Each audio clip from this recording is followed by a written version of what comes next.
सादर जय जिनेंद्र। कार्यक्रम में जो भी दर्शक जुड़ रहे हैं, आप अभी भी आप शेयर कर सकते हैं इस प्रोग्राम को। जितना अधिक आप शेयर करेंगे उतनी अधिक ये जानकारियाँ बाकी सब लोगों तक पहुंचेगी। बस लगभग आधा मिनट में कार्यक्रम प्रारंभ होने जा रहा है। जो भी जुड़ने वाले हैं आप सभी से मेरा निवेदन है, नम्र निवेदन है कि कार्यक्रम को शेयर करें। संदीप जी सा, सादर जय जिनेंद्र।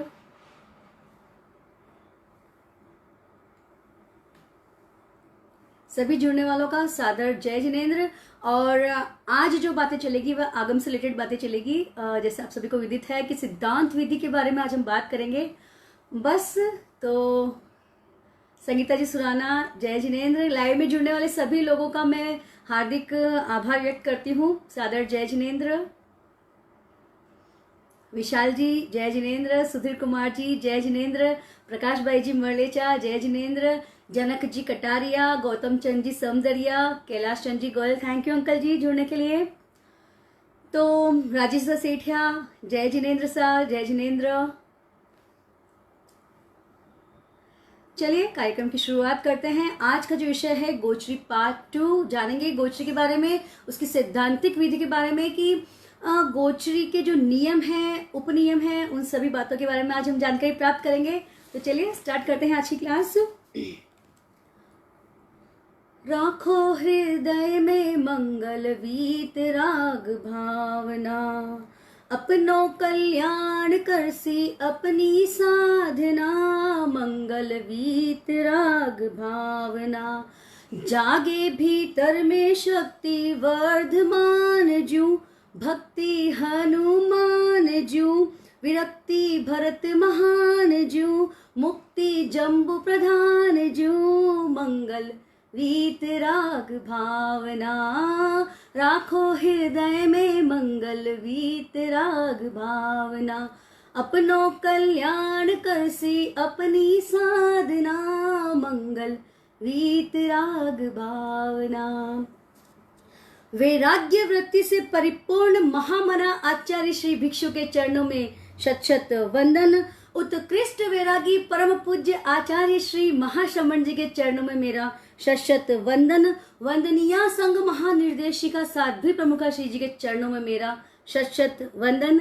सादर जय जिनेंद्र। कार्यक्रम में जुड़ने वाले आप सभी से पुनश्च मेरा नम्र निवेदन है कि आप अधिक से अधिक इसे अभी भी प्रोग्राम को शेयर कर सकते हैं। जितने ज्यादा आप शेयर करेंगे अधिक आपकी जो फैमिली है, आपके जो फ्रेंड्स है, उस तक ये बात पहुंचेगी।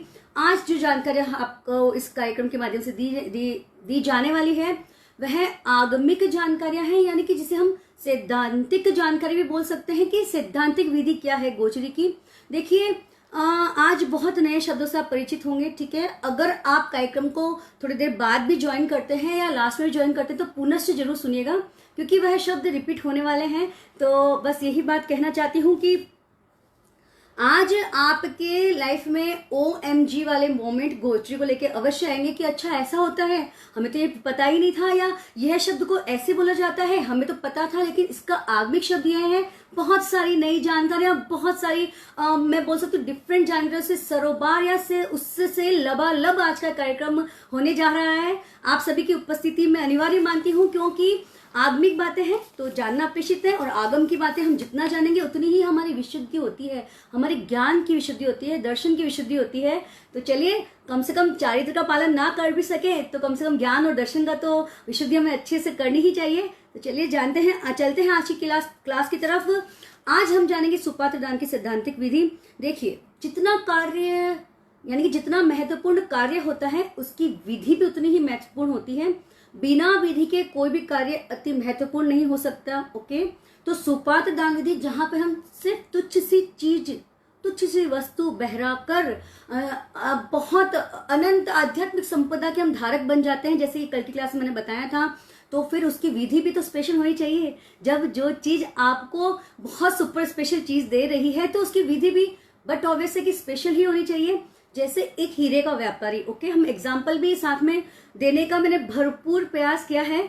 तो देखिए, जैसे एक हीरे का व्यापारी होता है, तो जो हीरे का व्यापारी होता है कितनी सावधानी के साथ में वह डील करता है, क्योंकि उसे पता है कि अगर उसने किंचित भी असावधानी का प्रयोग किया तो उसे लाभ के बदले में नुकसान हो जाता है। इसी प्रकार सुपात्र दान की जो विधि है उसका विज्ञान को अगर हम सही तरीके से नहीं जानेंगे तो संवर और निर्जरा रूपी धर्म की बजाय हम बहुत अधिक कर्मों का बंधन भी हम कर सकते हैं।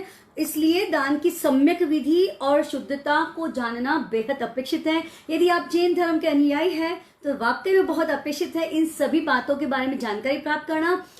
एटलीस्ट हमें जानकारी तो हो, अगर हमारे जानकारी ही नहीं है तो हमारे में विवेक कहाँ से आएगा, उस चीज से रिलेटेड हम चीजों क्या सही है क्या गलत है उसकी परख कैसे होगी, हमारी जो दृष्टि है वह शुद्ध कैसे होगी। इसलिए बार बार वही बात मैं दोहराती हूँ कि जानना अपेक्षित है। ठीक है, इसकी सही विधि शुद्ध विधि को जानना बहुत इसलिए अपेक्षित है क्योंकि यही तीर्थंकर नाम गोत्र कर्म का उपार्जन कराता है। अगर हम श्रावक कहलाते हैं तो बट ऑब्वियस है कि 12 व्रतधारी होंगे तो 12वां व्रत की शुद्धता, हर एक चीज की शुद्धता, देखिए सामयिक की भी अपनी शुद्धता होती है, पोषद उपवास की भी अपनी शुद्धता होती है, हर एक नियम की शुद्धता होती है। इवन आज की क्लास में तो ये भी बोलना चाहूंगी, जो बेस है, जो भी हम तत्वज्ञान या जैन धर्म की तरफ हम जब अग्रसर होते हैं, सर्वप्रथम हम 25 बोल सीखते हैं। ठीक है, एक ज्ञानशाला के बच्चे को भी 25 बोल सिखाया जाता है। तो वह जो बोल बने हैं ना, उनके भी अपने आधारभूत गुण होते हैं, आधारभूत तत्व होते हैं कि इनके आधार पर यह वाला बोल बना है, इसके आधार पर यह वाला बोल बना है। तो देखिए कि हर एक चीज की आधारशिला होती है। तो आज हम जानेंगे उन नियमों को जो नींव है, जो नींव का कार्य करती है, जिसको अगर हमने बहुत, देखिए नींव पर ही महल खड़ा होता है। जितनी अच्छी नींव होती है उतनी ही ताकतवर बिल्डिंग होती है। तो जितनी हमारी इस दान देने की विधि की शुद्धता यानी कि उसकी नींव हम अच्छी रखेंगे, उतना ही हम बहुत कम जन्मों के अंदर हम अपने पथ पर आगे बढ़ जाएंगे, बहुत ज्यादा हम कर्मों की निर्जरा करेंगे। लाभ तो मैंने कल बता ही दिए हैं। एक्चुअली सब इंटरकनेक्ट होने की वजह से कभी कभी बातें रिपीट हो जाती है, तो आप उसको लेट गो कर दीजिएगा। ठीक है, जब इतनी सारी जानकारी मैं आप तक पहुंचा रही हूँ तो आप भी मेरी कुछ बातें जो रिपीट हो जाए उसको लेट गो तो कर ही सकते हैं, यही मेरा निवेदन है। तो चलिए जानते हैं जैन धर्म में जो सुपात्र दान की विधि है, सैद्धांतिक विधि आज हम जानेंगे, और कल हम जानेंगे श्रावक को किन किन बातों का अधिक ध्यान रखना है। आज भी वही बातें हैं लेकिन कल की क्लास में टोटल कंप्लीट वही बातें चलेगी। तो अब त्रिविध दान की शुद्धि के द्वारा हम ये बात जानेंगे। लेकिन जैसे कि कल मैंने आप लोगों को बताया था कि यह एक और बात है जो आपके लिए बहुत अधिक जानने योग्य है। जो शब्द आए थे, देखिए प्रासुक एशनी जो सब शब्द कल चले थे, तथा महान सब क्या चीजें रहती हैं, यहाँ तक कि रात की भोजन की सौगंध तो आपने शायद संवत्सर के दिन किए ही होंगे, लेकिन अन्न पान खादिम और स्वाधिम शब्द के भी मतलब सबको पता हो, यह मुझे सही लगता है कि शायद 100 में से 100% को इन सब शब्दों के मतलब पता हो, यह नामुमकिन सा लगता है। थोड़ा सा मुझे पता है तो बहुत अच्छी बात है, नहीं तो आज हम जान ही जाएंगे अपनी क्लास के माध्यम से। तो चलिए, प्रासुक का जो अर्थ बताया गया है, यानी कि जो चीज निर्जीव होती है, जीव रहित होती है, जिसे एक संज्ञा हम कहते हैं अचित, जो जीव सहित ना हो, अचित शब्द जहां आता है वह प्रासुक शब्द बन जाता है। जो निर्दोष होता है, जो विशुद्ध होता है, बोलचाल की भाषा में इसे हम पक्का बोलते हैं, जैसे पक्का पानी वगैरह जो चीजें रही, तो यह प्रासुक शब्द का अर्थ होता है। इसी प्रकार अप्रासुक यानी जो सजीव है, जो सचित है, जो जीव सहित है, जो कि कच्चा कहलाता है। देखिए जो गोचरी बनाते हैं घर के बुजुर्ग, वह आपको इसका और अच्छे से डिस्क्रिप्शन दे देंगे। अगर आप उनसे पूछेंगे कच्चा क्या होता है, पक्का क्या होता है, तो थोड़ी जानकारी आप उनसे प्राप्त कर सकते हैं। इसी प्रकार एष्णी यानी कि एष्णा के दोष से रहित, आज वही बातें चलेगी। एष्णा के दोष से रहित क्या चीजें होती हैं, एष्णा के योग्य चीजें क्या होती है, कल्पनीय क्या होता है, लेने योग्य क्या होता है। इस प्रकार प्रासुक एष्णीय जो शब्द आता है, सुना हजारों बार है, अनंत बार है, फिर भी वही बात पुनश्च कि उसका साइंस शब्द, अगर आप देखिए मेरी शुरू से आदत रही है, जो भी शब्द ऐसा लगता है कि ये डिफरेंट लग रहा है तो इसका मतलब क्या है, हमेशा वह क्वेश्चन मार्क करके शब्द रखती थी, बाकायदा लिख के लेके जाती थी, जगह जगह जहां भी हम दर्शन करते थे वहां पूछने की कोशिश करती थी, और शब्द की जानकारी प्राप्त होने के बाद बाकायदा वहां लिखती थी, उसको 10 बार लर्न करती थी, ताकि मुझे कभी किसी को समझाने का काम पड़े तो मैं अटकू नहीं।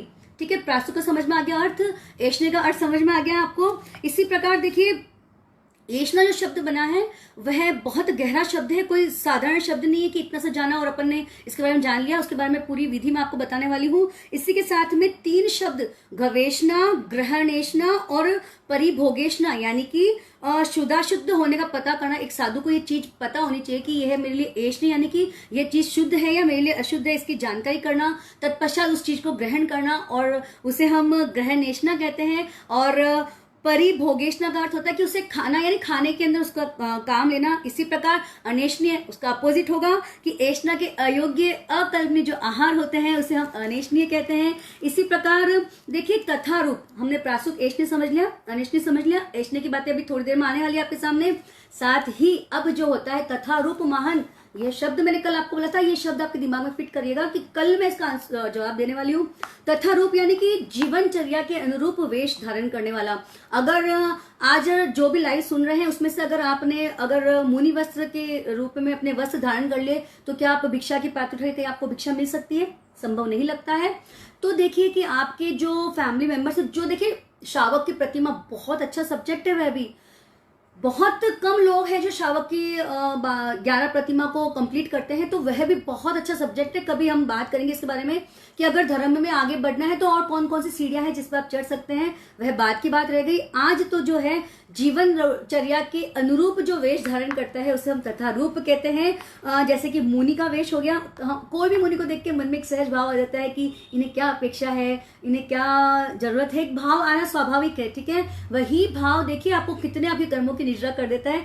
भावों की विशुद्धि कितनी अपेक्षित है, यह तो हम बहुत बार सुन चुके हैं कि भावना की शुद्धि से हम यहाँ बैठे बैठे कर्मों की निजरा कर लेते हैं। अगर आप कुछ नहीं कर रहे हैं, ओके, शॉप पे है, किधर भी है, आप कुछ नहीं कर रहे हैं, लेकिन अगर आपने यह सोचा कि मेरी आत्मा पे कितने कर्मों का मैंने भार बांध दिया है, कितने कर्म में सतत बांध रहा हूँ, कितने सारे कर्मों का मैं कंटिन्यूअस ऐसे ही भार ढोए जा रहा हूँ, लेकिन मैं कुछ कर नहीं रहा हूँ, यानी कि आपने उस वक्त सिर्फ अपनी आत्मा के बारे में भी सोचने मात्र से आप कर्मों की निजरा कर देते हैं। ये छोटी छोटी बातें जानना जरूरी है, क्योंकि इससे हमारे टाइम का यूटिलाइज वहां होगा जो हमारी आत्मा को फुलफिल करता है। बस यही बात बार बार बोलना चाहती हूँ। इसी प्रकार महान शब्द का अर्थ होता है कि जो अहिंसा का उपदेश देने वाला होता है। अहिंसक देखिए किंचित मात्र भी साधु अपने उपदेश में हिंसा को प्रोत्साहन देने वाली बातें कह ही नहीं सकते।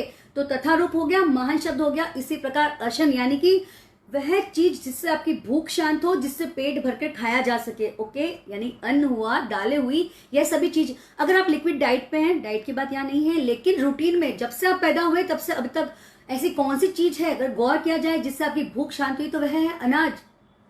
बिना अनाज के कभी हमारी भूख शांत हो ही नहीं सकती। तभी लगता है कि हाँ पेट भर के खाया है, चावल हो चाहे रोटी हो चाहे वॉटेवर कोई भी थिंग हो, ठीक है, लेकिन अनाज, ओके, वह अन्न में आ गया। पेय यानी कि जो पानी जिसके द्वारा प्यास बुझती है वह पेय। आज के बाद अन्न पान खादिम स्वादिम कान खोल के सुनना है, क्योंकि यह चीज बेस है, ओके।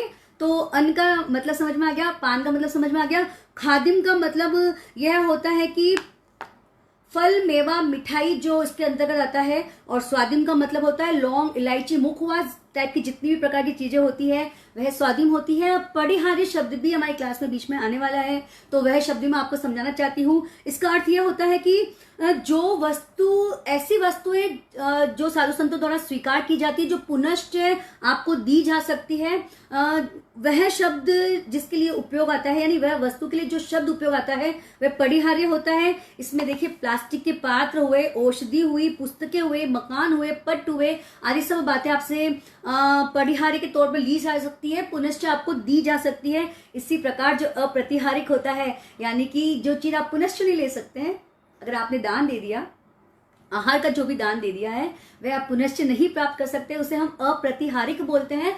प्रतिहारिक जान रहे हैं तो अप्रतिहारिक जानना भी अपेक्षित होता है। तो चलिए यह कुछ बातों की, कुछ शब्दों की जानकारी मैंने आपको देना, मुझे लगा कि क्लास में बताना अपेक्षित है, तो मैंने यह जानकारी आप तक पहुंचाई है।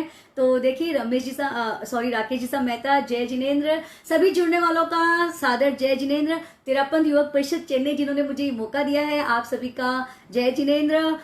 और अभी भी आप कार्यक्रम को शेयर करते रहें, और जो भी बात आप जानना चाहते हैं वह कमेंट बॉक्स में लिखते रहें। रात को बैठ के कल तक आप तक वह जानकारी अवश्य मिल जाएगी। तो चलिए चलते हैं कार्यक्रम की तरफ। अब हम जानेंगे त्रिविध शुद्धि क्या रहती है, क्यों एक जैन श्रावक के लिए जानना अपेक्षित होता है। क्योंकि देखिए कि अगर यह बातें जानेंगे तो हमारा विवेक जागृत होगा। विनय धर्म प्रायश्चित के सर्व धर्म में बताया जाता है कि विनय धर्म जो होता है बहुत उत्कृष्ट होता है। आंतरिक शुद्धि में सबसे पहला, आंतरिक निर्जरा में सबसे पहला प्रकार जो आता है वह होता है विनय धर्म का। तो हमें भी विनय आना जरूरी है, विवेक आना जरूरी है।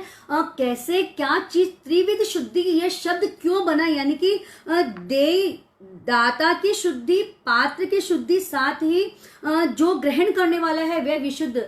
ये तीन करण, तीन योग से इसकी शुद्धि, तीन चीजें ये हो गई, देने वाला, लेने वाला और जो चीज बहराई जा रही है, ये तीन चीजों की शुद्धि, इसे त्रिविध शुद्धि कहा जाता है। तत्पश्चात ये कन्वर्ट हो जाती है कि इसमें भी मानसिक, वाचिक और कायिक कहीं दोष ना लगे, करना, कराना और अनुमोदन का कहीं दोष ना लगे। आज हम बहुत सिंपल बातों के द्वारा जानेंगे कि कैसे ये दोष लगते हैं। तो चलिए कार्यक्रम में बने रहे आप सभी लोग।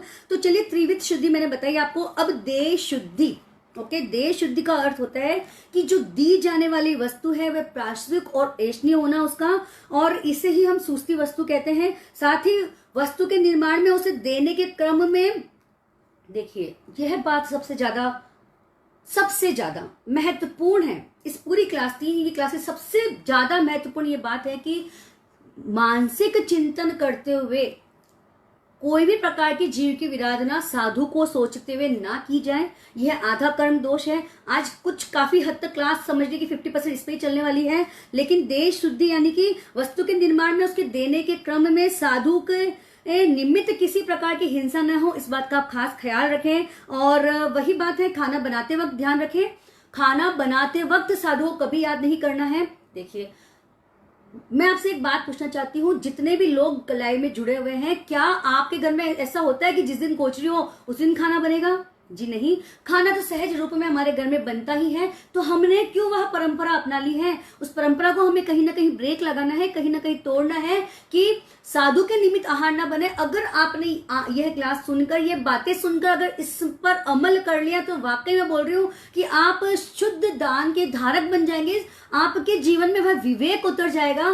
क्योंकि देखिए साधु तो उनको पता है कि प्रायश्चित की विधि क्या है, वह प्रायश्चित की एक एक विधि से वह परिचित है। लेकिन हम कहाँ परिचित हैं कि हमने यह गलती कर दी तो मुझे ऐसे प्रायश्चित लेना है या मुझे ऐसे प्रायश्चित लेना है। तो चलिए अब चलेंगे हम आधा कर्म को जानने के बारे में कि आधा कर्म में यह चीज मानी जाती है कि आधा कर्म के अंतर्गत सबसे पहला यह उद्गम का, यानी कि जो दोष, ऐष्णा के जो दोष आते हैं उसमें सबसे पहला आधा कर्म का दोष आता है। इसका अंतर्गत संयति को मानसिक संकल्प में याद कर कर उन चीजों का, जैसे एकेंद्रिय चीजों का हनन ना करना चाहिए।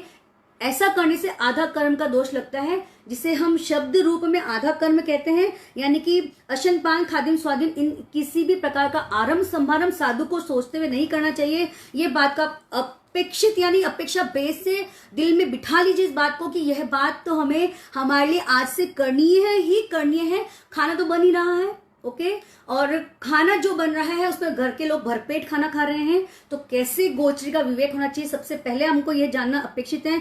अब देखिए कि यह आधा कर्म के 2-3 अर्थ बताना चाहूंगी। यानी कि अध कर्म, यानी कि इसका जो एक और शब्द बनता है अध कर्म, जो आपको अध पतन की तरफ ले जाता है, वह आधा कर्म दोष होता है। इसी प्रकार देखिए कि इससे अगर हम सोच रहे हैं दिमाग में साधु का और फिर यह सब चीजों की तैयारी कर रहे हैं, तो उससे देखिए प्राण और भूतों का जो हनन होता है। प्राण और भूत शब्द यहाँ एकेंद्र के लिए उपयोग में आए गए हैं, भूत शब्द वनस्पति काय के लिए, बाकी के 4 एकेंद्र के लिए प्राण शब्द यूज में होता है। तो उनके जो जीवों का हनन करते हैं, इससे देखिए चारित्र तक का भी हनन हो जाता है, इसलिए इसका शब्द बनता है एक आत्मगन। इसी प्रकार देखिए कि आधा कर्म कि 4 स्तर और बताए गए हैं। प्रतिसेवना, यह जानना बहुत जरूरी है कि आधा कर्म से अगर दूषित अगर साधु संत होते हैं तो उन्हें कितना दोष लगता है। देखिए उत्पत्ति तो हमारे द्वारा ही हो रही है, ठीक है, तो हमें किस लिए अपेक्षित है ये सब जानना। तो चलिए आधा कर्म के बारे में सबसे पहले आता है प्रतिसेवना, यानी कि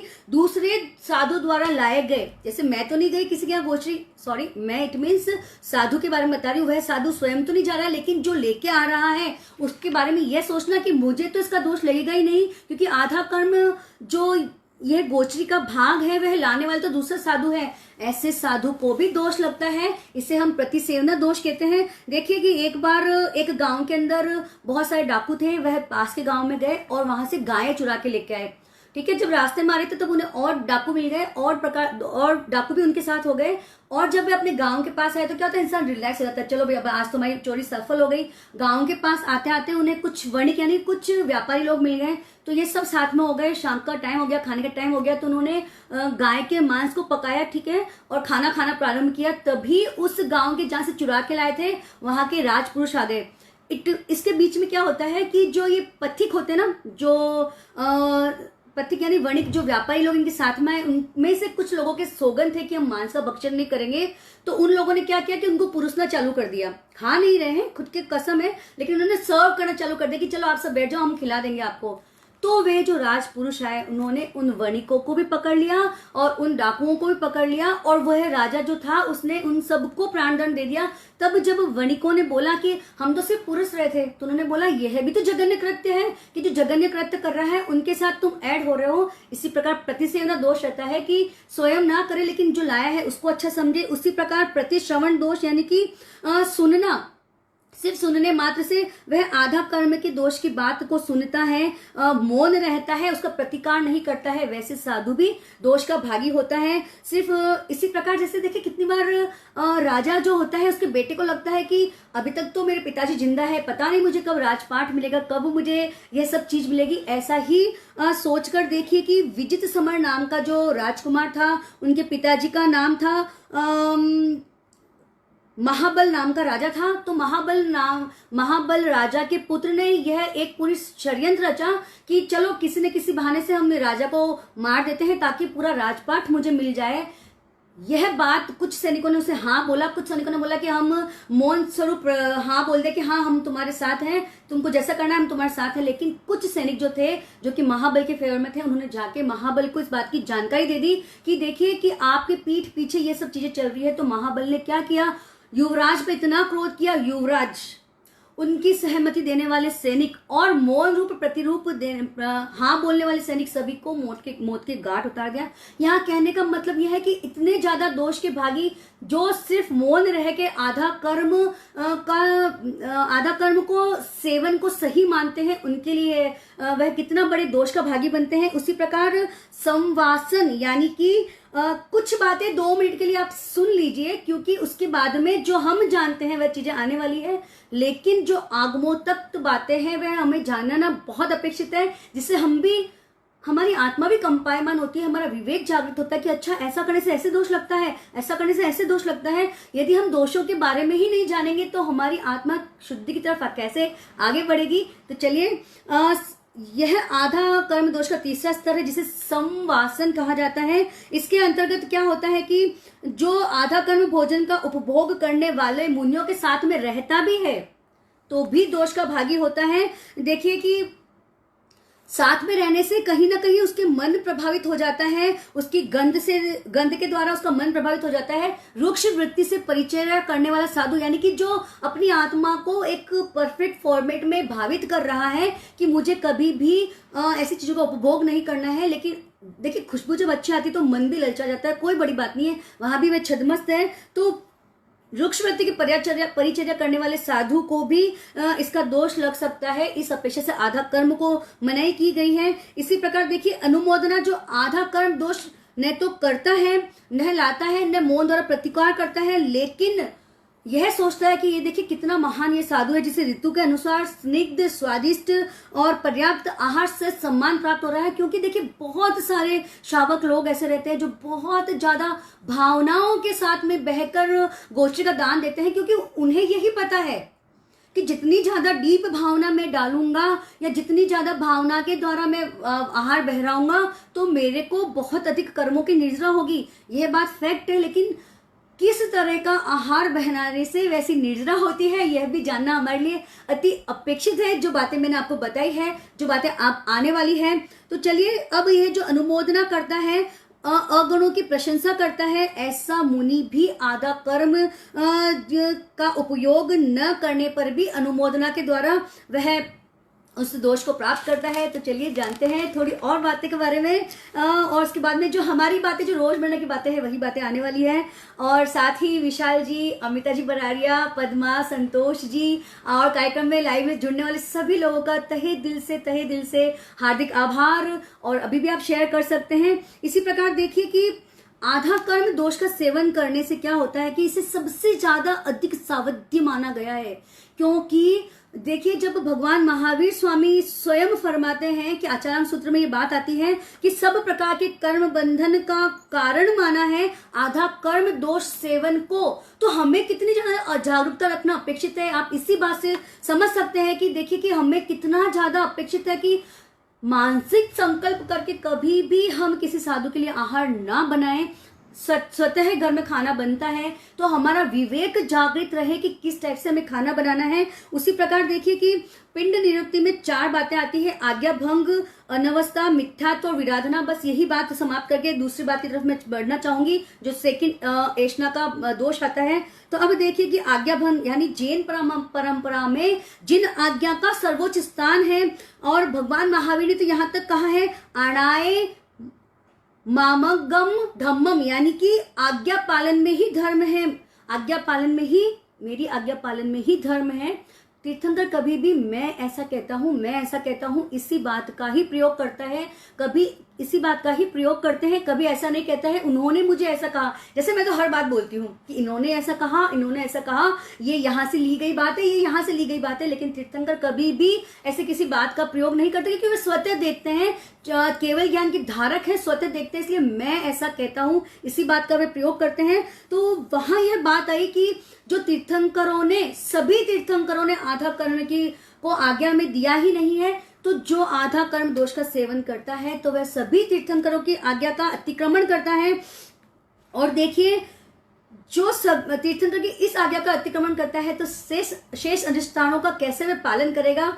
इसी प्रकार ये आज्ञा भंग सब्जेक्ट हो गया। इसी प्रकार अनवस्था दोष, यानी कि एक दोष की परंपरा चल जाती है, जो आधा कर्म दोष गोचरी का सेवन करता है तो उसको देखकर दूसरे साधु संत भी प्रेरित होते हैं कि चलिए क्या फर्क पड़ता है। तो इस प्रकार से मान के चलिए कि अनवस्था दोष यानी दोष परंपरा का ही पूरा उसका विकास करके वह साधु इतना दोषी हो जाता है कि तीर्थ तक का भी विच्छेद हो सकता है। इसी प्रकार मिथ्यात्व, यानी कि जो भगवान महावीर की बात ही नहीं सुन रहा है या जो भगवान महावीर के आज्ञा पथ पे ही नहीं चल रहा है, तो मिथ्या दृष्टि दोष का भी वह आसेवन कर लेता है। दूसरों की आशंका को पैदा कर मिथ्यात्व की परंपरा को आगे बढ़ाने वाला वह जीव होता है। इसी प्रकार देखिए विराधना, यानी कि जो साधु आधा कर्म का ग्रहण करता है वह मनोज्ञ रस की तरफ उसकी लोलुपता बढ़ती है, ठीक है, तो वह बार बार विराधना लगाता है, यानी कि दूसरों को आसक्ति का बढ़ावा देता है, स्वयं तो आसक्ति की तरफ वृद्ध हो ही रहा है, दूसरों को बढ़ावा देता है। तो यहाँ यह चीजें जानकर समझे कि आधा कर्म दोष कितना ज्यादा उसको दोष का मार्ग बताया गया है कि अतिगृद्ध दोष का मार्ग यह बनता है आधा कर्म दोष। तो चलिए, भद्रबाहु स्वामी ने तो यहाँ तक बता दिया है, आधा कर्म दोषों की भयावहता को प्रकट यहाँ तक कर दिया है कि 11वें गुण स्थान में स्थित साधु जो कि उपशम श्रेणी में है, कितनी बड़ी बात है कि 11वें गुण स्थान तक वह जीव पहुंच गया, वहां जाकर भी वह अगर आधा कर्मी आहार का दोष करता है तो वह अधपतन की तरफ जाता है, यानी कि वह पुनश्च नीचे गिरेगा ही गिरेगा। तो फिर 6ठे गुण स्थान के चारित्र की तो बात ही क्या कहना है, यानी कि हम बचेंगे तो बहुत अधिक 90% तो हमारे तक ही है, तो हम बचेंगे तो देखिए कि आधा कर्म का दोष संतों को भी कम लगता है या नहीं के बराबर लगता है। और लास्ट में खमत खामना इन सब बातों को लेकर मैं करने ही वाली हूँ। उसी प्रकार चारित्र के विकास से ज्ञान और दर्शन का भी विकास हो जाता है। बहुत सारी बातें हैं, बहुत सारे भेद हैं, प्रभेद हैं, बहुत सारी चीजें ऐसी हैं कि जिसके द्वारा आप इसको जान सकते हैं। एक है पात्र शुद्धि का उपाय, यानी कि अगर आपने मानसिक चिंतन के द्वारा कोई चीज बना भी ली किसी कढ़ाई में या किसी, हम समझो कि अगर एक ककड़ी की सब्जी भी हमने अलग से चमक दी, तो देखिए कि गृहस्थ के बर्तन का भी यहाँ पे बताया गया है कि 3 बार जब तक सोच के बनाया हुआ मानसिक चिंतन से, तो 3 बार जब तक वह पात्र धुल नहीं जाता, 4थी बार पुनश्च उसमें कुछ बन नहीं जाता, तब तक वह पात्र भी शुद्ध नहीं होता है। और बाय मिस्टेक साधु के पात्र में वैसा आहार चला गया, अगर पहले पता चलता है तो परिस्थापन ही करना पड़ता है आधा कर्म दोष का।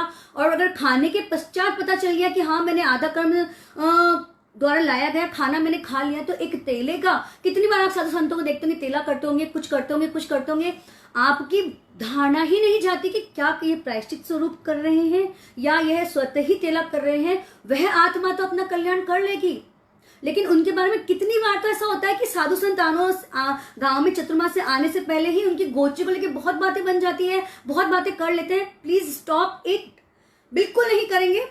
या फोन के द्वारा कौन क्या पसंद करता है, कौन क्या पसंद नहीं करता, आप स्वतः तो बंद करिए, बहुत जरूरी है स्वतः बंद कर देना। ये सब बातों को हम नहीं करेंगे क्योंकि हमने सचित दान की विधि को जान लिया है। सचित दान की विधि पर हमारा आगम में आई हुई ये सब बातें हम जान रहे हैं, तो हम नहीं करेंगे।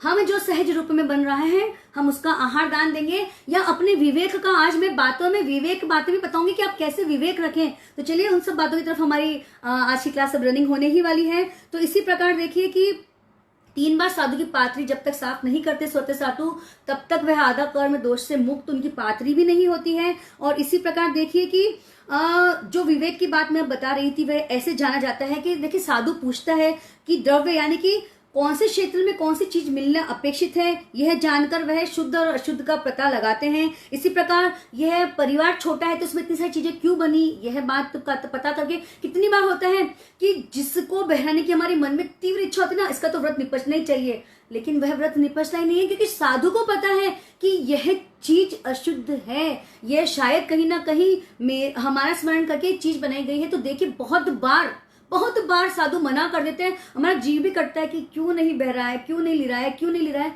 क्योंकि वह देखिए कब से साधना पालन कर रहे हैं, तो इतना तो विवेक उनमें होता ही है। तो हम कभी ग्लानि भाव न लाए, हमारे मन में कभी उसको लेके बातें गलत नहीं आनी चाहिए। बस उनकी आवश्यकता थी उन्होंने बहरा लिया, नहीं आवश्यकता थी तो नहीं बहराया। इतनी सब बातें सिर्फ सोच के हम देखिए, हमारा विवेक जागृत रखना बहुत अपेक्षित है।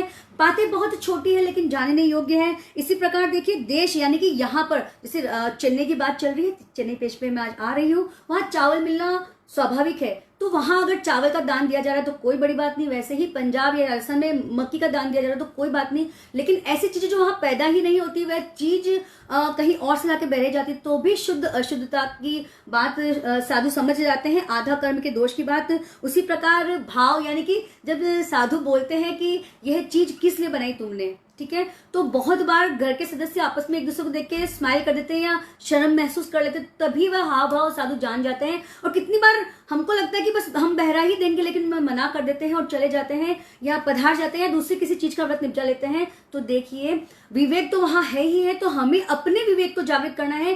पूरी क्लास में सिर्फ यही बात समझाने पे पूर्ण जोर मेरी कोशिश है कि स्वयं का विवेक जागृत करें। हम स्वयं का विवेक जागृत करके इन सब दोषों से हम स्वतः दूर हो ही सकते हैं। तो चलिए अगर यह बातें आपको समझ में आ रही है तो जरूर ओम अरहम, जय जिनेंद्र, या फिर आपको ये सब चीज समझ में आ रही तो मेरा उत्साह वर्धन करें, ताकि कल तो देखिए श्रावक की ही क्लास चलने वाली है, कल तो बहुत मजा आएगा ही आपको कि यह सब बातें जो श्रावक द्वारा करनी है वह बातें जानेंगे। आज सैद्धांतिक बातें कि कितना इंच का दरवाजा खुला है, कि कितनी फ्लोर हमारे खुली है, या कितनी चीजें जो अपेक्षित है जानना, जो शायद बहुत कम लोगों को पता है, वह जानकारी से सराबोर आज की क्लास है। तो कुछ कहीं आपको लग सकता है कि कहीं बोर हो रहा है, लेकिन आप आगम सहित बातें जान रहे, तो कर्मों की निजरा कितनी हो रही है उस पर आप अपना पूरा कंसंट्रेशन रखिए।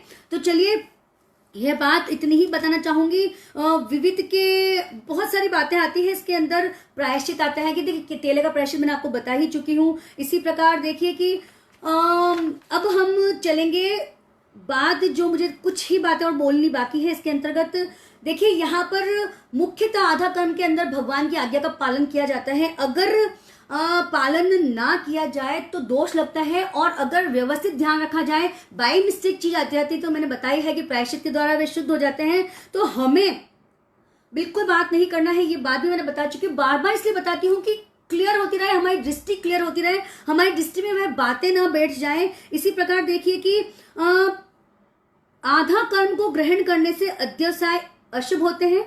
अध्यवसाय जो होता है वह चेतना की प्रथम भावधारा, जिससे कि फर्स्ट वह चीज जिससे कि इंसान सोचने लगता है, चेतना की भावधारा, फर्स्ट जो भावधारा होती है उससे अध्यवसाय होता है। जो चीज इतनी इंपॉर्टेंट है, जिसकी वजह से हम जीव कहलाते हैं, या जिसकी वजह से वह नहीं होने से हम अजीव हो जाते हैं, होते नहीं है, यानी कि चेतना की भावधारा वहां होती ही नहीं है, इसलिए वजह से वह अचित है, तो वह अशुभ हो जाती है। कितनी बड़ी बात है आधा कर्म का दोष लगने से। वही देखिए, साधु आधा कर्म का अगर दान देता है, जानबूझ के बनाता है, तो वह बहुत अधिक कर्मों से सघन कृतघ्न कर्मों से, कृतघ्न शब्द ऐसा है कि बहुत अधिक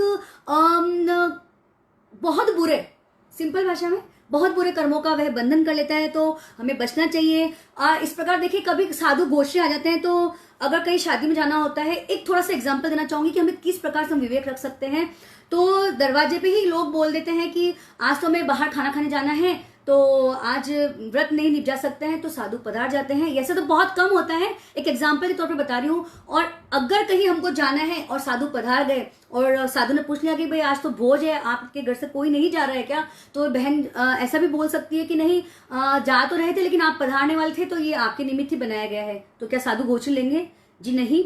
तो विवेक की बात क्या होती है, अगर साधु गोष्ठी पधार भी गए और आपको पूरे परिवार को बाहर जाना है, तो जो विवेकवान श्राविका है वह यह बोलेगी, मथिनंदामी आप कृपा कराएं, आज गर्म भोजन तो नहीं बना है मेरे घर पे, क्योंकि आज हमें सबको बाहर जाना है, लेकिन मेरे घर पे अन्य बहुत खाद्य पदार्थ है जिनका आप व्रत निपटा सकते हैं। तो देखिए कितनी सारी चीजें, क्या सिर्फ जो गर्म खाना बनता है, 2 सब्जी दाल चावल या रोटी फुल्का के अलावा आपके घर में खाने पीने की कोई चीजें ही नहीं रहती है? सबके घर में रहती है। ऐसा कोई भी घर नहीं है जहां पर दूसरी चीजें नहीं रहती है, कि जो ये सब चीजों का, अब वह बातें यहाँ नहीं बोलेगी क्या क्या चीजें रहती है, क्योंकि आप सबको पता है कि आपके घर में हम खाना खाते वक्त तो थोड़ा ही खाना खा लेंगे, लेकिन पूरा टाइम तो जो हमारा चलता है मुखवास के रूप में, कभी चिप्स गया, कभी क्या गया, कभी क्या गया, तो वह बात, वह चीजों की भी आप भावना भा सकते हैं। ठीक है, तो ऐसे विवेकवान श्रावक श्राविका गोचरी का, शुद्ध गोचरी का लाभ ले सकते हैं। इसी प्रकार देखिए कि बहुत बार क्या होता है कि शाम के समय अगर साधु संत गोष्ठी पधार गए, अगर किसी ने पूछ लिया संतों ने कि ये गोष्ठी किस लिए बह रही है, बनाई है, आपके क्या रात के सोगन है, तो वह श्राविका बोलते नहीं हमारे रात के सोगन तो नहीं है, लेकिन गोष्ठी का समय यही पता। आप डायरेक्ट नहीं बोल सकते हो, बोलते भी नहीं है। आज की जनरेशन तो बहुत स्मार्ट हो गई है, वह बोलते भी नहीं है। लेकिन देखिए कैसे विवेक रख सकते हैं कि बहुत सारे घरों में बच्चों के स्कूल का आने का टाइम, मुझे लगता है यूजुअली जितने लोग लाइव में जुड़े हुए हैं उनके बच्चों के घर का आने का टाइम 3:30 या 4 बजे रहता है। गोचरी का अपेक्षित टाइम, समय काल जो बोलते हैं, समझिए कि शाम की गोचरी जो हम बहराते हैं या साधु संत निकलते हैं, वह समय 5, 5:15 के आसपास रह सकता है। तो हम यह कि भाई बच्चे आने का समय यही है, इस वजह से हमारे घर में गर्म खाना बना है। मैं आपको सिर्फ टिप्स दे रही हूं कि आप कैसे दोष से बच सकते हैं, कैसे आपका विवेक जागृत कर सकते हो। वाकई में होता है कि बच्चा जब घर में आता है, हम फूड सुधार के रखते हैं बच्चों के लिए, या हम गर्म खाना प्रॉपर बना के रखते हैं बच्चों के लिए कि आप बच्चा आते ही हम खाना बनाएंगे, या टिफिन शाम को दुकान पे जाने का टिफिन का टाइम भी यही होता है। तो क्यों हम यह सब चीजें जब हम ऑटोमेटिकली कर रहे हैं, तो क्यों वह बात दिमाग में रखी जाए?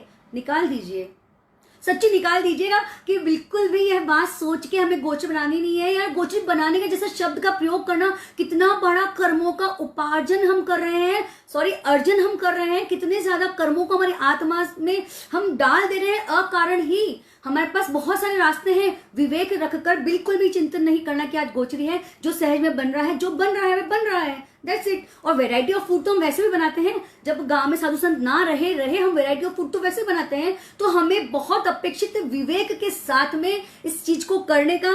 तो चलिए, अब जो आता है औदेशिक 2 नंबर का है। अब मैं थोड़ी स्पीड फास्ट रखूंगी क्योंकि समय मुझे बहुत कम दिया जाता है, और मेरे पास तो 15-15, 20-20 दिन तक मैं एक ही सब्जेक्ट पे लाइव कर सकती हूँ, तो समय की अपनी सीमा है। तो चलिए, अब हम जानेंगे औदेशिक, यानी कि बहुत बार लोग ऐसा करते हैं, अब हमारे ही दोष आएंगे कि जैसे हम कहीं गए, कोई साधु महाराज पधारे, तो उसमें से हम स्पेशली यह कि हाँ अमुक संत को ये चीज पसंद है, तो हम अमुक संत को ये चीज पसंद है तो हम ये बना लेते हैं। यानी कि 10वें कालिक सूत्र में इसका अर्थ बताते हुए ये कहा गया है कि समुच्चय रूप से बनाया गया आहार औदेशिक आहार है, साथ ही मुनि को लक्ष्य में रखकर, यानी ये सोचकर ये संतों को ये चीज पसंद है, मुनि को लक्ष्य में रखकर अगर आप यह चीज बनाते हैं तो वह औदेशिक आपका दोष कहलाता है। साथ ही औदेशिक दोष के बारे में यह कहा गया है कि आपने उन संतों को ध्यान में रखकर, देखिए पिज्जा जैसी चीज है,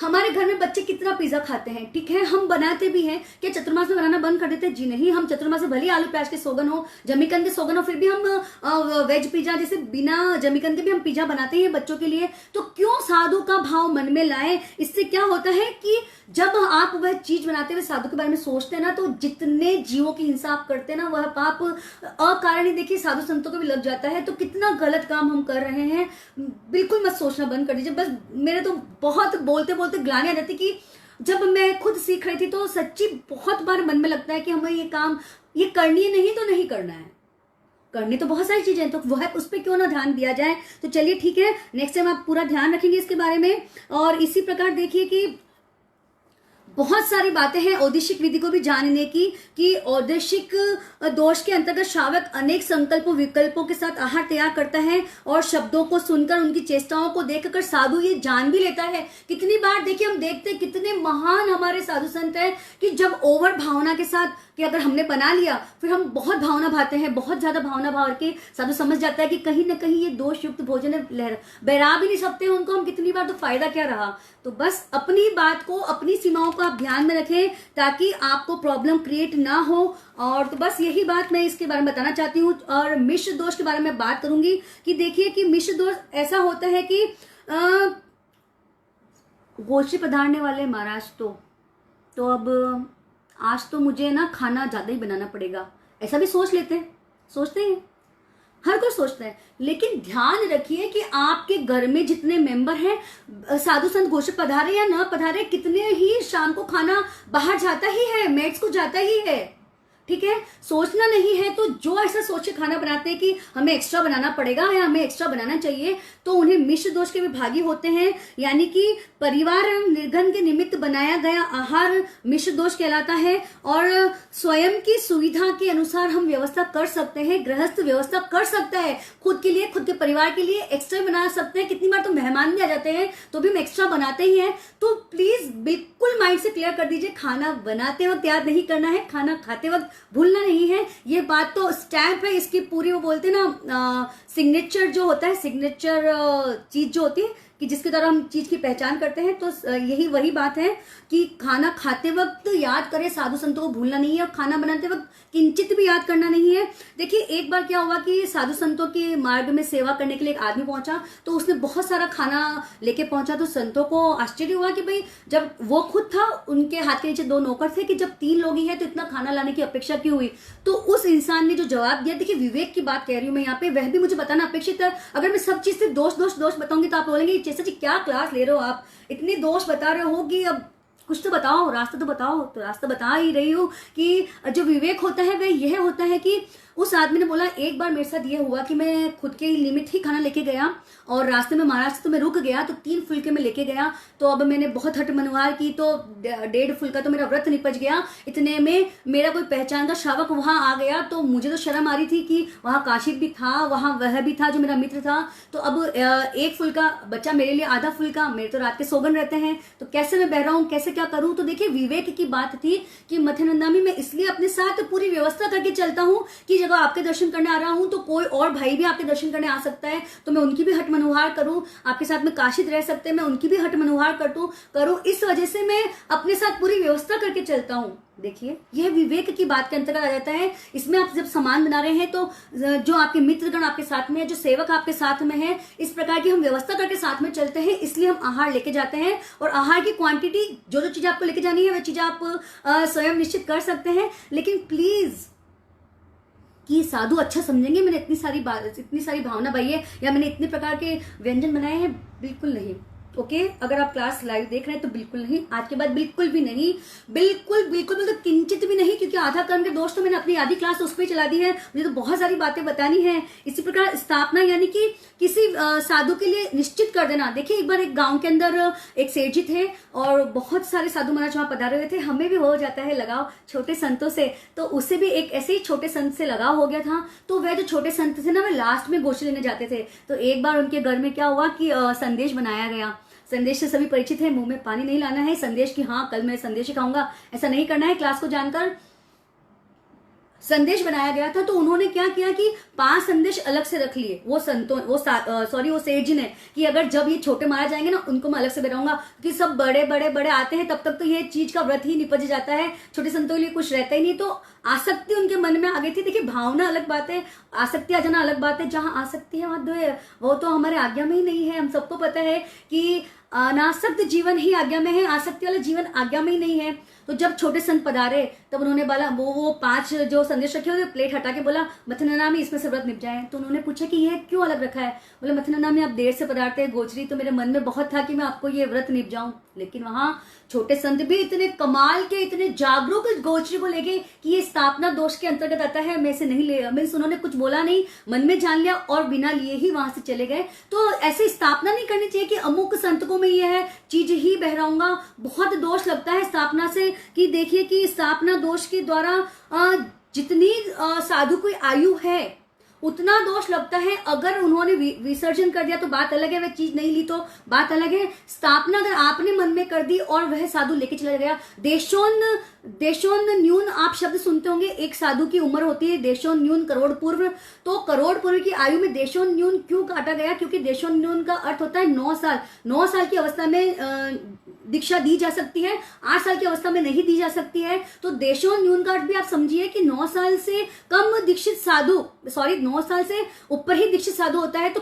किसी भी जगह, चाहे वह महाविद्य हो, चाहे भरत क्षेत्र हो, चाहे ऐरावत क्षेत्र हो, तो देशोन न्यून का अर्थ ये होता है कि 8 वर्ष की उम्र उसमें काउंट नहीं होगी। इसलिए देशोन न्यून यानी कि जिसका करोड़ पूर्व आयुष्य है, तो 9 साल तो 9 सेकंड से भी कम में निकल जाते हैं। तो इस वजह से देशोन न्यून पूर्व, करोड़ पूर्व तक अगर आपने स्थापना कर दी तो उसका दोष होने लगता है। तो बच के रहिए, कभी किसी पर स्थापना दोष ना लगे आपकी वजह से। इसी प्रकार देखिए कि प्रादुष्करण दोष मुझे देखना पड़ सकता है, क्योंकि शब्द ऐसे हैं, मुझे खुद को भी अचंभा लग रहा है, लेकिन वह शब्द सही रूप में आप तक ऐसे देखना अपेक्षित है मेरा। प्रादुष्करण दोष यानी कि अंधेरे युक्त स्थान में आप गोचरी नहीं बना सकते हो। वहां खाना बना दिया है, फिर वहां से बना के अगर बाहर रोशनी में लाके आप बहराते हो तो भी गलत है। साधु उस आहार को नहीं ले सकता है। और देखिए आप झूठ मत बोलिए, लाइट चलेगी, आपके घर में इन्वर्टर भी काम नहीं कर रहा है, आपने अंधेरे में खाना बना दिया, गोचरी की गड़बड़ में आप बाहर लाके रख दिया आपने, लेकिन आपको सब बात सही बता देनी चाहिए, छुपाना नहीं चाहिए।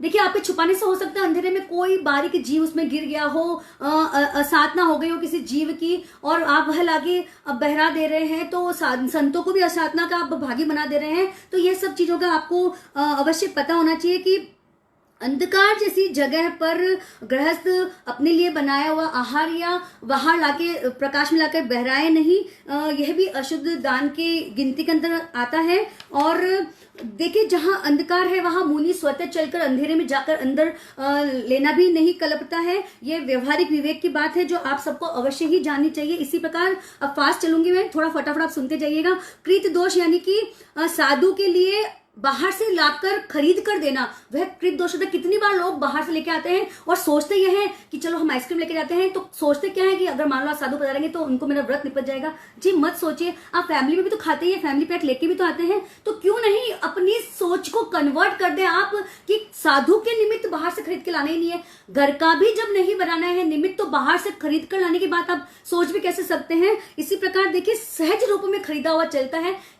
वही बात मैं कह रही हूं कि जैसे आप सहज रूप में कोई चीज खरीद के लेके आ गए और सहज ही साधु संतों का आना हो गया, जैसे आप रूटीन में बच्चे ने जीत करी, आप आइसक्रीम लेके आ गए, उसका व्रत निपट गया, तो आपके बहुत कर्मों की निर्जरा हो सकती है। इसी प्रकार देखिए कि इसमें भी बहुत भेद प्रभेद आते हैं। इसके बाद में आता है प्रामित्य दान, यानी कि किसी और से उधार लेकर साधु को देना। देखिए कि बाजू वाली दुकान कोई है, उससे हम उधार ले लेते हैं कि संतों को तो दान दे रहे हैं, तुम क्या पैसे ले रहे हो। बिल्कुल नहीं, किंचित भी नहीं। साधु स्वयं भी वहां जा सकते हैं, वह चीज ली जा सकती है, और वह चीज का आप उसकी, मैं बोल दूं कि उस चीज की आप दलाली करें कि बर्थडे में मेरे पास नहीं है, लेकिन अपेक्षित चीज आपकी उस घर में है, आप वहां से ले लीजिए। अपने आप को महान बताने के लिए कि मेरे घर में तो 100 चीजें हैं, मेरे घर में तो साधु संतों के प्राशुक ऐशनी सब चीजें 100 है, आप कभी भी बता रहे हैं, कभी भी चीज ले रहे हैं, बिल्कुल इस चीज का गर्व नहीं करना है, घमंड करना ही नहीं है। अगर आपके मन में यह बात भी है कि 100 चीज साधु को चाहिए, वो मेरे घर में है और मैं ना उनको भावना भाऊंगा और सब व्रत निपट जाएगा,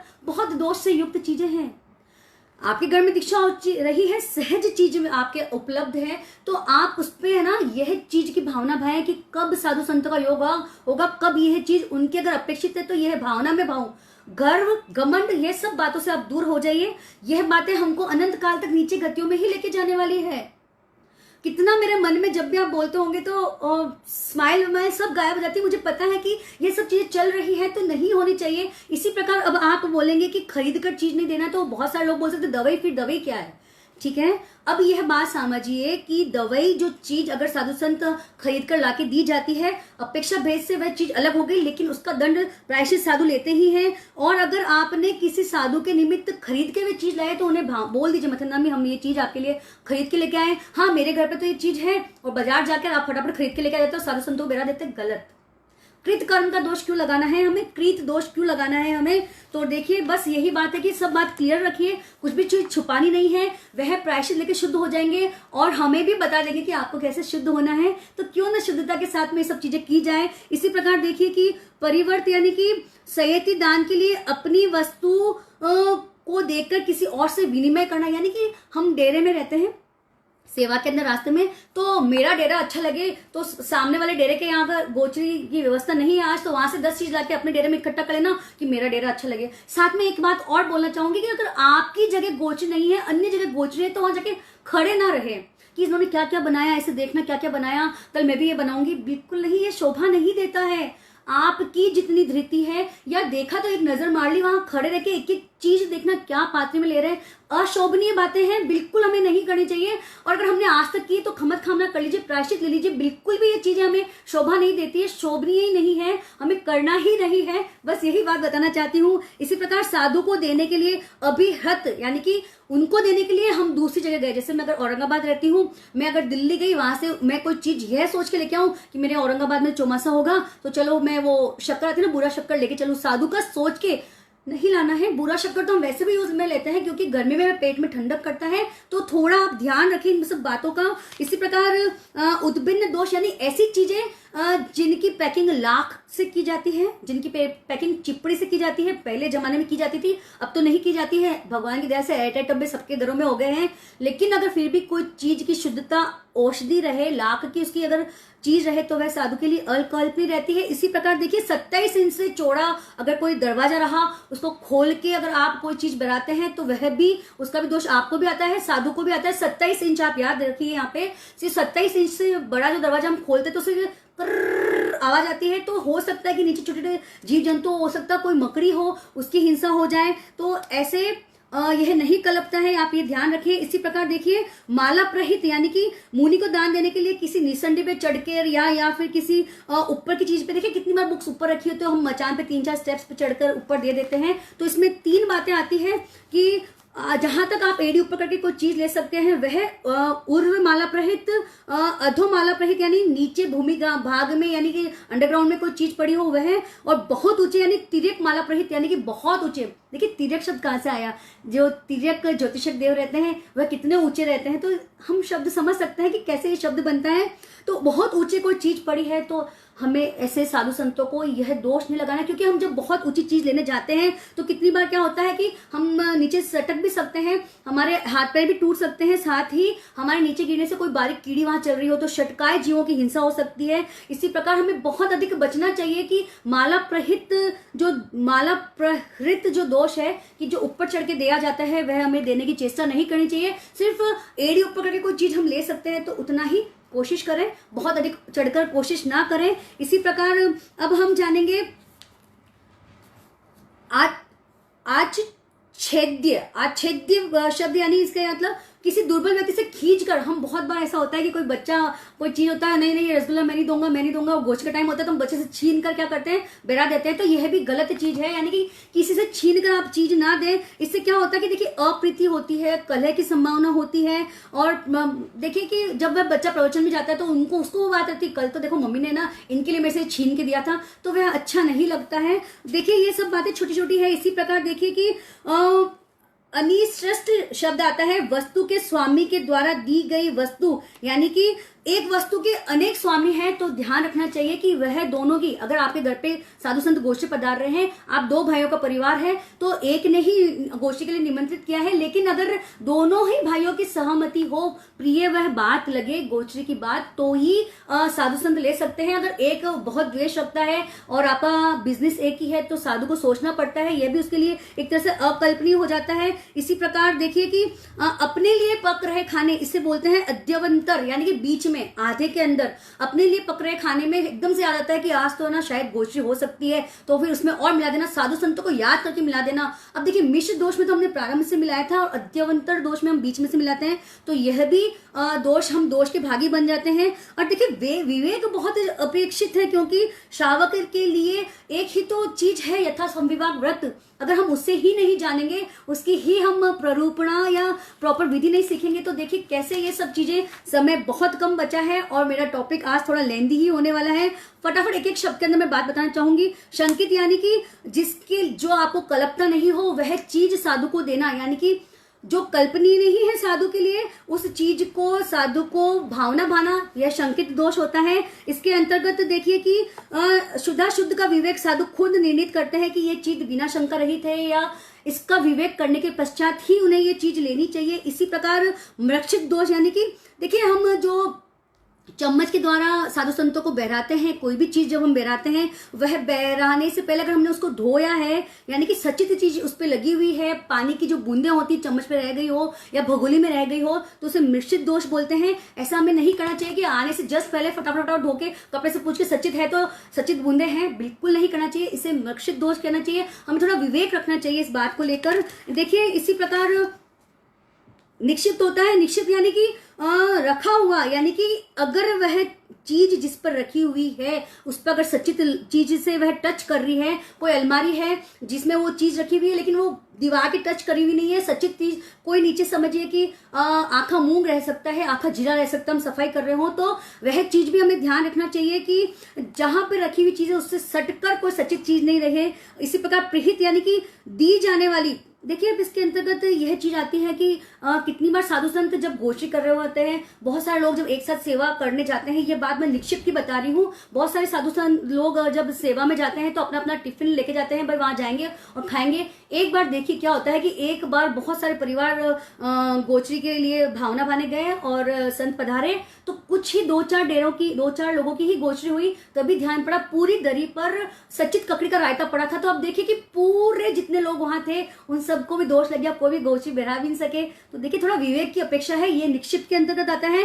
पिहित के अंतर्गत आता है कि कोई भारी वस्तु से वह चीज ढकी नहीं हो, जो बहराने योग्य चीज हो वह भारी वस्तु से ढकी भी नहीं हो। इससे क्या होता है कि दान देते समय अगर हमने वह चीज उठाई और वह चीज गिर गई तो भी दोष आता है। इसी प्रकार देखिए कि मान के चलिए उन्मृष, यानी कि यह शब्द इससे बना है कि जो अर्शन देय पदार्थ है उसमें सचित पुष्प बीज न रह जाए। अब आप बोलेंगे ये कैसा होता है, हम तो पूरा ध्यान रखते हैं जी, लेकिन फ्रूट कस्टर्ड ऐसी चीज है जिसमें ध्यान रखने के बाद में भी हो सकता है सचित अनार डाल दें हम, हो सकता है थोड़ा सा किसी फ्रूट का कोई बारीक बीज रह जाए, तो हमें इसका ध्यान रखना चाहिए। ध्यान रखना बहुत अपेक्षित है। इसी प्रकार देखिए दान देते समय छद्रित, यह चीज तो मेरे साथ भी हुई है कि रजोहरण की जो हाइट होती है वह 34 इंच होती है। ये छोटी छोटी बातें जानना बहुत अपेक्षित है। जो 34 इंच जो हमारी रजोहरण की हाइट होती है, उससे ऊपर से अगर कोई चीज गिर जाती है तो दोष लगता है, वह घर उस दिन पूरा असुस्ता हो जाता है। मेरे साथ भी हुआ था कि इटली के अंदर मैं ऊपर से घी दे रही थी, बस घी कुछ सीधा करते करते एकदम से बूंद गिर गई, कुछ भी नहीं बहराया था, सिर्फ इतने मात्र में ही पूरा घर असुस्ता हो गया था। ग्लानि बहुत होती है, ध्यान बहुत रखते लेकिन हो जाता है, तो ये दोष है। स्वयं की आंख मिटानी करिए, यह नियम है कि नहीं ले सकते हैं, घर असुस्थ हो जाता है, छद्रित नाम का ये दोष होता है। उसी प्रकार शय्यातर पिंड मुझे आपको बतानी था, अगर एक रात के लिए आपके घर पे साधु रुकते हैं तो आप शय्यातर कहलाते हैं, लेकिन अगर एक रात से अगर 2 रात रुकते हैं तो आप शय्यातर पिंड के अंतर्गत आते हैं। इसके अंतर्गत यह बात ध्यान रखने योग्य होती है कि शय्यातर पिंड अगर आप कहलाते हैं तो उसके पश्चात अब ऐसा क्यों होता है कि शयातर पिंड के अगर आप धारक हो गए तो आहार लेने के लिए मनाही की जाती है, या आप शयातर स्थापित करना पड़ता है। ये सब नियम जिनके घर में साधु संत रुकते हुए अच्छे से जानते हैं। तो ये सब नियम क्यों बने? क्योंकि देखिए कितनी बार क्या होता है ना कि उस घर के लोगों को राग हो जाता है कि अगर हमारे यहाँ पे साधु संत इतना रुक रहे हैं तो इनके पसंद की चीज हम बनाने लग जाते हैं या ध्यान देने लग जाते हैं। तो ये सब चीज गलत है। इन चीज को बढ़ावा ना मिले इसलिए शयातर की अपनी एक अलग व्यवस्था रहती है। कोरोना महामारी की यहाँ बात नहीं हो रही है। जो गुरुदेव ने आदेश निर्देश दिए हैं उसके अकॉर्डिंग सब बातें चल रही है, तो उसके बारे में हम बात नहीं करेंगे। इसी प्रकार देखिए शयातर के घर में जो पिंड वाले हैं जिनके यहाँ पे ज्यादा रात साधु संत रुकते हैं, वहां से देखिए आप आहार पानी तो नहीं लेते हैं, साथ ही कपड़ा, सुई, कैंची, रंग रोगन आदि सामान भी वे वहां से नहीं ले सकते हैं। इसी प्रकार जो सामान वह ले सकते हैं उनकी लिस्ट ऐसे कि पाट, बाजोट, बर्तन, थोड़ी लोढ़ी, ये क्या बोलते हैं, खरल, पाड़ीहारी वस्तु, कागज, ये सब चीजें आप कोयला किसी चीज के लिए लग रहा तो वह ये सब चीजें उनके लिए खुली है। इसी प्रकार देखिए कि अगर मकान अगर माता के नाम है या पत्नी के नाम है, लेकिन जो बिजनेस करने वाला बेटा या पिता है, तो आप इसके अंदर देखिए कि स्थान का स्वामी और भोजन का स्वामी अलग अलग है, तो वहां पर गोचरी की जा सकती है। इसी प्रकार अगर एक ही घर में अगर समझिए कि 4-5 भाई साथ में रहते हैं लेकिन आय का स्रोत सबका अलग अलग है, तो शयातर एक को स्थापित करके उसके घर से गोचरी नहीं होगी, अन्य के घर से गोचरी ली जा सकती है। ऐसे हमें पता होना चाहिए इन सब बातों के बारे में। उसी प्रकार नित्य पिंड यानी कि जहां हर दिन गोचरी ली जाए, नित्य पिंड और सतपिंड यह भी नित्याग्र पिंड के अंतर्गत आता है। इसके अंतर्गत यानी कि प्रतिदिन एक ही स्थान या एक ही मालिक से भोजन वस्तु को प्राप्त करना नित्य पिंड है, जो कि इसका हमारे सतत निषेध है। लेकिन रास्ते की सेवा की बात अलग है, वह बात पे बताने जा ही रही हूँ। और इसी प्रकार कम से कम एक दिन छोड़कर एक दिन जो गोचर की जाती है उसे सत्य पिंड कहते हैं। परिभाषा के साथ शब्दों की जानकारी भी अपेक्षित है। बहुत कम शब्दों की जानकारी मैं बहुत कम बात में आपको दे रही हूँ। इसी प्रकार देखिए नित्य पिंड के 42 दोष आते हैं, उन दोषों की बात अभी नहीं चल रही है। तो भिक्षु के लिए प्रतिदिन एक घर से आहार लेना निषेध है। वही बात है कि आसक्ति बढ़ जाती है और खाने को लेकर भी आसक्ति बढ़ती है। साथ ही जो श्रावक श्राविका है उनको एक अलग लगाव हो जाता है। ये अलग लगाव क्या चीज है, इसे सम्यक्त मोहनीय बोलते हैं। सम्यक्त मोहनीय दर्शन चारित्र का एक प्रकार होता है, यानी कि सम्यक में भी मोह कि हाँ ये तो मेरे को थोड़े फेवरेट साधु संत हैं, इनका मुझे खास ध्यान रखना है, इनकी गोचरी का खास ध्यान रखना, ये हम करते हैं, साधु संत नहीं करते हैं। लेकिन हमारे में ये भावना डेवलप नहीं होना, इसके लिए ये नित्य पिंड का विधान हमारे इसमें नहीं है। फिर भी देखिए एक जिज्ञासा समाधान यहाँ देना चाहती हूँ कि अगर आपके घर पे शयातर पिंड का लाभ दिया है, लेकिन जैसे कल विहार करने वाले हैं, आज गोचरी नहीं हुई है, तो जब निकलते निकलते संत आपके घर से गोचरी लिरा सकते हैं। वह उस दिन सत पिंड के अंदर कर ही वह गोचरी को गिना जाता है। इसी प्रकार देखिए कि दान देने से पहले जो हम पूर्वकृत दोष यानी इसे पूर्व कर्म दोष कहा जाता है कि दान देने से पहले जो हम संत गोष्ठी पधार रहे हैं उससे पहले जो हमने चम्मच धोया या फिर किसी कारणवश हमने हाथ धोना पड़ गया और हम फटाफट ऐसे पूछ लेते तो ये पोरों में जो पानी रह गया उसका दोष लगता है। और देखिए कितने लोगों के तो हाथ से ऐसे पानी गिरता ही रहता है, सचित पानी, फिर भी गोचरी बहराने के चक्कर में हम बोल देते हैं नहीं बाबूजी हमको तो देर हो गई। जी नहीं, जो बात जैसी है वैसी बात आप अवश्य रखें, उसे पूर्व कर्म दोष कहते हैं। इसके प्रकार पश्चात कर्म दोष यानी कि जैसे अगर आपने रसगुल्ला बहराया या कोई भी चीज पहनाई तो आपके जो हाथ गंदे हुए हैं वो चिपचिप हाथ हमें पसंद नहीं है, तो आप विवेक रखें कि सचित जल से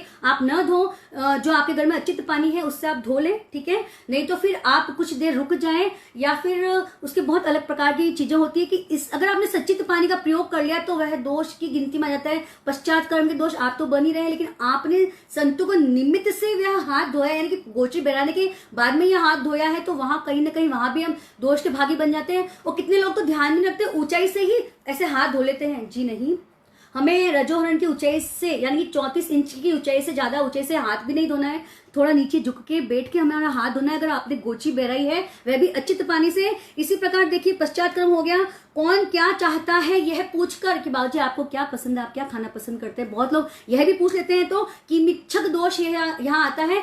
दोष की बात जानेंगे तभी जानेंगे कि हमें ये चीजें नहीं करनी है। इसी प्रकार देखिए जब बारिश बहुत तेज हो रही होती है तो बारिश या फिर जब विशेष दान की जो आहार की व्यवस्था करता है वह भी बार्दलिका भक्त शब्द के अंतर्गत आता है। बार्दलिका भक्त यानी कि जब बादल होते हैं, इसके रिलेटेड जो व्यवस्था हमारे धर्म संघ में की हुई है वह बात मैं कल आपकी क्लास में आपको बताऊंगी। इसी प्रकार देखिए, प्राचीन काल में यातायात के साधन विकसित नहीं हुए थे। हमने हमारे दादा परदादा को भी देखा है कि, सॉरी परदादा को नहीं, दादाजी को ही देखा है कि एक वो प्लास्टिक का बर्तन होता था, इसके अंदर, जिसके अंदर ढक्कन वाली टंकी होती थी, उसके अंदर पूड़ियां भर लेते थे, एक में पछूटे की सब्जी भर देते थे। यानी कि ऐसी चीजें जो 3-4 दिन तक खराब नहीं हो। आजकल तो ये चीजें भी बिना फ्रिज के 2 ही दिन में खराब हो जाती है। तो ऐसी चीजें रास्ते की सेवा में परिवार सहित पूरे परिवार जाते थे हम लोग। ऐसे ऐसे व्रत हमारे साधु संतों के द्वारा निपटाए जाते थे, यानी कि एक साथ ही 3-4 दिन की भोजन की तैयारी करके हम चलते थे। तो प्राचीन काल में देखिए कि एक स्थान से दूसरे स्थान की दूरी भी अधिक होती थी। चोर और मुनि के भय से, चोर के भय से लोग भी साथ में चलते थे। तो मुनि पर दया करके लोग बाग ऐसे खाना भी बना लेते थे, तो वह भी अकरणीय, अकल्पनीय है साधु के लिए। यानी कि यह भी कांतरा भक्त दोष के अंतर्गत आता है। अग्रपिंड, अब ये 3-4 बातें मैं कंटिन्यूस अलग अलग नाम के साथ नहीं बताना चाहूंगी। देखिए, अगर आपके घर में गाय को लेकर रोटी बनती है कि हम ये गाय की रोटी अलग रखते हैं, तो वह भी साधु के लिए अकल्पनीय है। वह रोटी आप, अगर आपके घर में रोज बनती है लेकिन गोचरी में अगर देर हो गई और फर्स्ट रोटी आपने साधु संतों को गिरा दी, तो वह भी दोष लगता है, उसे हम अग्रपिंड दोष कहते हैं। इसी प्रकार ग्लान भक्त, यानी कि किसी की रोगी के आरोग्य है, तो अगर आपके घर में खिचड़ी बनी है, रोगी के लिए बनी है, और अगर संत पधार गए, आप वह खिचड़ी रोगी को खाए पहले अगर वहां दे देते हैं, तो वह ग्लान भक्त दोष के अंतर्गत आता है। इसी प्रकार निवेदना पिंड, यानी कि कारणवश अकारणवश देवताओं को, जो हम देखिए हम कितनी बार मिठाई बनाते हैं, तो बहुत बार हमारी आदत होती है कि पहले मिठाई हम जो कुल देवी है उसको चढ़ाएंगे, ठीक है। तो यह जो चीज हमने कुल देवी के लिए पहला जो निवाला निकाला है, वह भी साधु को देना कल्पना नहीं है। इसी प्रकार मृतक भोज, यानी कि मरने के पश्चात 12वें दिन तक जो भोजन मृतक के उपलक्ष्य में दिया जाता है, तो वह भी साधु की भिक्षा में देना साधु से ग्रहण नहीं कर सकता है। इसी प्रकार अग्र कवल, यानी कि भोजन से पहले जो मैंने बताया था अभी, पित्तर को या एक कवल जो साइड में रखा जाता है, बहुत सारे लोग साइड में रखते हैं कवा और दाल वाल का छोटा छीटा बीटा, सॉरी, ये सब चीजें एक्चुअली अन्य संप्रदायों से आई हुई है, लेकिन जैसे मैं बोलती हूँ कि हम बहुत सारी संस्कृति के बीच में रहते हैं, तो ये सब चीजें भी होना स्वाभाविक है। तो यह चीज भी साधु के लिए अकल्पनीय है। आसक्ति वर्धक जो खाना रहता है, जिसमें बहुत ज्यादा हम दिखाते हैं कि मतलब व्रत निभ जाओ, व्रत निभ जाओ, व्रत निभ जाओ, तो वह भी अकल्पनीय हो जाता है। इसी प्रकार बहुत सारी बातें कि जिसके खाने में कम चीजें होती है, परखने में अधिक चीजें होती है, वह चीजें भी अकल्पनीय होती है। जैसे अभी प्रतिक्रमण की जो बुक निकली है, उसमें ऐसा फ्रूट जिसको खाना कम हो लेकिन फेंकना अधिक हो, वह भी अकल्पनीय होता है। डंठल सहित मिर्च का अचार हुआ, गन्ना हुआ, वह भी समझिए कि कम मात्रा में या अकल्पनीय आहार है। उसी प्रकार देखिए, फ्रिज खोलते समय अब बहुत बार लोगों को कोई चीज, जैसे मैं भी कितनी बार भूल जाती हूँ कि घर के लिए आमरस बना है, फ्रिज में पड़ा है, फिर एकदम से निकालना याद नहीं आता कि समय पे बच्चे भी खाने वाले हैं कि ठंडा हो जाए, थोड़ा गर्म हो जाए, नॉर्मल टेम्परेचर पर आ जाए। तो बहुत सारे लोग इधर उधर की बातें करके फ्रिज खोल के देते, तो बिल्कुल मत करिए, बिल्कुल भी नहीं करिए। अगर पहले आपने व्यवस्था की हो तो बात अलग है। गोचरी बहराते समय फ्रिज किस लिए नहीं खोलना चाहिए, ये बात बताना चाहूंगी। उसमें देखिए एक केंद्र जीव रहता है, जैसे कि सब्जी रहती है, वनस्पति काय रहता है, बहुत सारी ऐसी चीजें रहती है जो एक केंद्र जीवों से सचित जल हो सकता है। इन सबकी अगर हमने खोला तो ये सब हिलते हैं। तो देखिए मैंने पहले भी बताया कि टच करने मात्र से कितने ज्यादा कर्मों का बंधन हमें होता है, तो वह विराधना, और हम साधु के निमित्त खोल रहे हैं तो कितनी गलत बात है। वहां पर इन वनस्पति काय जीवों की विराधना होने का चांस रहता है, इसलिए हमें फ्रिज बीच में कभी ओपन करना नहीं चाहिए। और पैकेट पैक नमक जो होता है वह भी अकल्पनीय होता है। इसी प्रकार जिस पर रेड डॉट होता है वह तो हम लाते ही नहीं है, लेकिन जिस पर बिल्कुल किसी प्रकार का निशान नहीं बना हुआ है वह भी अकल्पनीय है। इसलिए ग्रीन डॉट की चीजें ही हमारे घर में आनी चाहिए। इसी प्रकार वर्षा ऋतु में बोला जाता है कि क्यों साधु संत ऐसा करते हैं कि लीलन फूलन वाला जो खाना, कि बारिश के अंदर बासी खाना नहीं लेते हैं, गर्मी में तो फिर भी बहरा लेते हैं, क्योंकि बारिश में लीलन फूलन होने के चांसेस रहते हैं। बहुत बारीक लीलन फूलन हमें हमारी आंखों से भी नहीं दिखती है। तो वर्षा ऋतु में बासी खाना हमें साधु संतों को नहीं बनाना चाहिए। तो बस ये बहुत सारी बातें जो आज बताई है मैंने, बहुत जानना इसलिए अपेक्षित था क्योंकि यह अकारण ही दोष, अभी 27 इंच की बात भी मैंने पहली बार पढ़ी है, वो भी देखिए आप सभी मेरे निमित्त बने, तो आप सभी जुड़ने वालों का तो मैं बहुत बहुत थैंक्स गिविंग करना ही चाहती हूँ कि यह सभी। और देखिए साधु ना 5वें माले, ओके, आज ये भी बताना थोड़ा रह गया कि 5वें माले तक अगर स्वस्थ साधु है तो वह ऊपर जाके गोचरी कर सकता है 5वें माले तक, लेकिन अगर रुग्ण साधु है तो पहला, दूसरा, तीसरा फ्लोर सब फ्लोर खुले हैं। नीचे आप यानी कि लिफ्ट की बिना सहायता के आप नीचे आकर व्रत निपटा सकते हैं। यह सारी बातें तेरा पंथ धर्म संघ की मान्यता के अनुरूप ही मैं यहाँ पे बता रही हूँ, जो बातें पढ़ने में आई है, जो बातें जानने में आई है। तो बस आज की क्लास के यहीं पे मैं फिनिश करना सोच रही हूँ कि बहुत लंबा समय हो गया है, सॉरी। सबसे पहले तो चेन्नई युवक परिषद से मैं खमत खामना करती हूँ या सॉरी कहती हूँ कि 1 घंटे की क्लास थी और क्लास बहुत ही ज़्यादा चल गई, क्योंकि भेद प्रभेद बताना जरूरी होता है। प्रभेद तो मैंने बताया ही नहीं है, भेद बताए हैं, बहुत कम शब्दों में बताया है, क्योंकि मुझे लगता है यह सब जानकर हम शुद्धि की तरफ अग्रसर हो। हमारा जो मिश्रण हो चुका है इतने समय से, जो बातें मिश्रित चल रही है, वहां कहीं ना कहीं हम ब्रेक लगाएं। ब्रेक लगाकर सुपात्र दान जो कल जाना, विधि आज जानी, विवेक और कल जानेंगे, कुछ विवेक आज जाने हैं। तो बस यही बात कहना चाहती हूँ कि सबसे पहले तो खमत खामना, कुछ बोलने में आगे पीछे हो गया हो, स्पीड बहुत रखनी पड़ती है, सब्जेक्ट बहुत लंबा है, तो स्पीड तो बहुत अधिक मेंटेन करूंगी तभी बात आप तक पहुंचेगी। कुछ शब्द छूट गया हो, कुछ शब्द आगे पीछे बोल गया हो, तो आप सभी से तहे दिल से बारंबार खमत खामना और कृतज्ञता परम पूज्य आचार्य श्री महाशमन जी के प्रति, साधी प्रमुखा श्री जी के प्रति, सभी साधु साधियों, शमन शमनियों, उपासक उपासिकाओं के प्रति जिन्होंने मुझे ये चीजें सिखाई है, जो मुझे अनवरत हेल्प करते हैं। साथ ही निर्मल जी नौलखा के प्रति भी कृतज्ञता ज्ञापित करती हूँ, और साथ ही कृतज्ञता ज्ञापित करती हूँ सभी जिन्होंने किंचित भी मुझे ये बातों की जानकारी दी है, सभी के प्रति। और अगर कुछ बात गलत निकल गई हो मुंह से तो बस केवली गम्य है, और साधु संतों से आप पूछ सकते हैं इसके बारे में विस्तृत बातें, और कभी भी कुछ भी कमेंट बॉक्स में जानना चाहें तो आप डाल ही सकते हैं। शब्द जो आज मैंने जाने हैं, जो आप तक पहुंचाए हैं, इन सब बातें का जो प्रूफ है वह देखिए पिंड निरुक्ति, एक जो आगम आता है पिंड निरुक्ति, दशवें कालिक, ये सब के अंतर्गत ही ये सब बातें आई हुई है। अधिकतर बातें उसी से ली गई है, जो स्टोरीज मैंने सुनाई वह भी उसी के अंतर्गत आती है। तो चलिए आप भी ये किताबें पढ़कर जान सकते हैं। और तेरा पंथ युवक परिषद चेन्नई के अध्यक्ष श्रीमान रमेश जी डागा का मैं बहुत बहुत धन्यवाद ज्ञापित करना चाहती हूँ।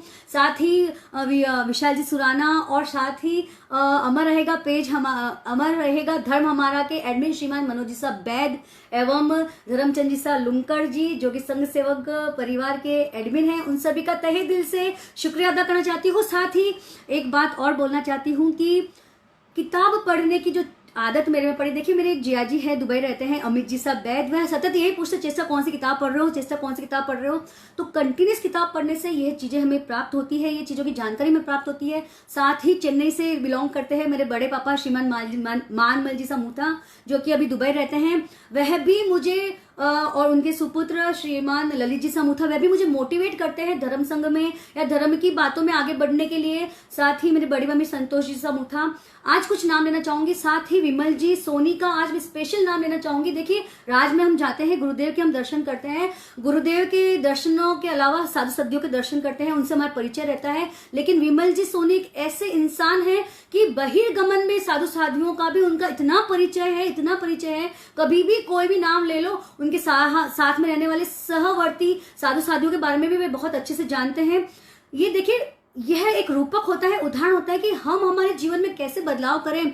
देखिए कोई भी साधु संत जब जहां से विहार कर जाते हैं, लेकिन उनके भी कभी दर्शन हो या दर्शन करने की भावना हमारे मन में इतनी तीव्र होनी चाहिए कि तभी हम कुछ कर सकते हैं। यह उनका श्रम श्रीमान विमल जी सोनी जो कि बॉम्बे रहते हैं, उनका ये श्रम मैं 1-2 साल से नहीं देख रही हूँ, उनका ये श्रम जब से मैं उनको जानती हूँ तब से देखती हूँ कि खुद चला के जाते हैं कितने सारे साधु साधुओं के पास में, कि मथुरा में उनकी सेवा करते हैं, उनका सेवा भावना का लाभ उठाते हैं, उनसे आपस में बातचीत करते हैं।